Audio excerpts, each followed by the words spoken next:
So let's talk about planks when you've had stoma surgery. So to be really honest, for many years, I really didn't think planking was an appropriate exercise for somebody with a stoma, like ever. I felt that it created too much intra-abdominal pressure and it just really wasn't appropriate. However, over the years, I've really changed my view on that. And of course, there are many different types of planks and some are more appropriate than others. And actually, doing a plank as an exercise is a really good way of developing some core strength and some shoulder stability, but we have to build up to it in the right way. So I want to run through some plank variations in this video just to show you some different ideas, and I want you to sort of feel it out. So we don't just want to jump straight into that classic forearm plank when we've had stoma surgery. That'd be a really bad idea. I think it takes a long time to being able to build up to that safely so that you're able to control your intra-abdominal pressure and you've got the strength, not just in your abdominals, but through your shoulders and scapula to also stabilize that position.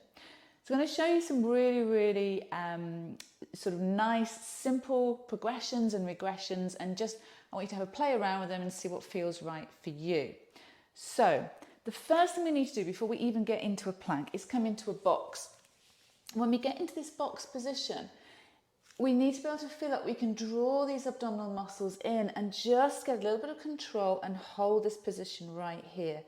We don't want to be sagging, we don't have our sort of shoulder blades squeezing together. You want to push the floor away, create a nice box, draw the abdominals away from the floor and feel like you've got some nice engagement through those core muscles. And just see if you can hold that for sort of 30 seconds or a minute. Now, the first step into a plank from this would be to come into sort of what I call a gliding baby plank. So we take our hands a little bit further out and we want to bring our hips back. And then as we push through, we keep our arms straight and we just come into this kind of little bit of an angled plank position here. We don't let the hips drop down. We want to keep lifted, keep the glutes lifted, keep the hips lifted, just so you can feel a little bit of engagement here. Take yourself back and you can glide in and out of this position a few times and just hold that there. And just make that little progression back and forth. So that'll be the very first step that I'd want you to kind of get into if you've had stoma surgery and you're thinking about trying to get into planks. Of course, there's lots of other exercises you need to be doing to kind of build up alongside this, but I just want to talk about planks because it's such a sort of controversial topic and something I get asked about all the time. So that'll be the very first step. Another way of moving into a plank is to start with what we call a little hover plank. And this is a sort of Pilates technique. So again, we start in our box position. We bring our hands out in front of us. So we've got a nice slope and angle to the forearm. Think about keeping your thigh very vertical. So we're going to curl the toes under. And what we're going to do here is just lift the knees up off the floor about just an inch, tiny amount, to get some engagement in the core. What we don't want to do is rock forwards onto the hands. We need to keep this angle on the arms and this sort of position with the legs. So toes are curled under, arms are nice and long and straight, stabilize through the shoulder blades. Draw the abdominals in, create a little tiny pelvic tilt and engagement into the abs. Take a breath in. Breathe out and then just do a little tiny lift with the knees and then slowly lower. Take a breath in. Always exhale as you do your little lift and then down. The slow lowering phase is also really important. Exhale and lift and then down. And I would play around with maybe sort of 3 to 5 repetitions of that just to get a feel for it and see how it feels for you. If it feels too much, go back to the earlier position. Now from there, we can come out into a long plank with a straight arm. So bring our arms out a little bit further, curl the toes under, get that little bit of pelvic floor, that little bit of pelvic engagement, a little bit of a pelvic tuck. And we're going to get ready to glide forwards onto our hands. So we come into the same hover position. Inhale, exhale and lift. And then just shoot yourself forwards till you get into a nice plank position and hold.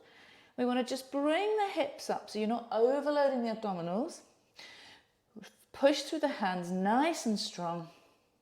And then back to our little hover position and then lower the knees down slowly.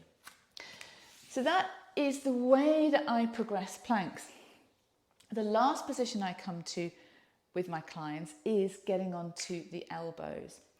So this is probably what people are more familiar with when they think about planks, but actually this is probably one of the last places to go to. So we come onto our forearms.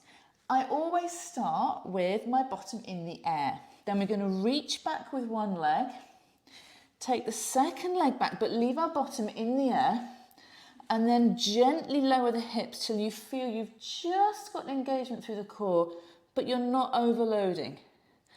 One of the biggest myths of planks is that we have to be absolutely flat with the floor, and we don't. You want to just find the spot where you've got control and engagement. We don't want to be up here, but we want to be just feeling you've got that control. And we can build up the length of time we spend here, and then to come out of it, bring one knee in, one knee in. And that can actually be a nice little way just to build it up. So you can step it out, hold, in and in. So we're not holding it for too long, we're just moving in and out of it. And then when you found a plank that kind of works for you and you've tried some of those different positions, you can then play around with it by sort of doing some arm lifts and some leg lifts. So, you know, the sort of final progressions might look something like this. So we come into a nice full leg plank, and then we can do some little leg lifts, keeping a nice stable pelvis, and some little knee drops and movements like that. So there you have it, lots and lots of variations. Build up really slowly and carefully. Be really honest with yourself. Planks are a very advanced exercise, but we can do them when you've got a stoma if you build up them slowly and carefully and just find a position that works.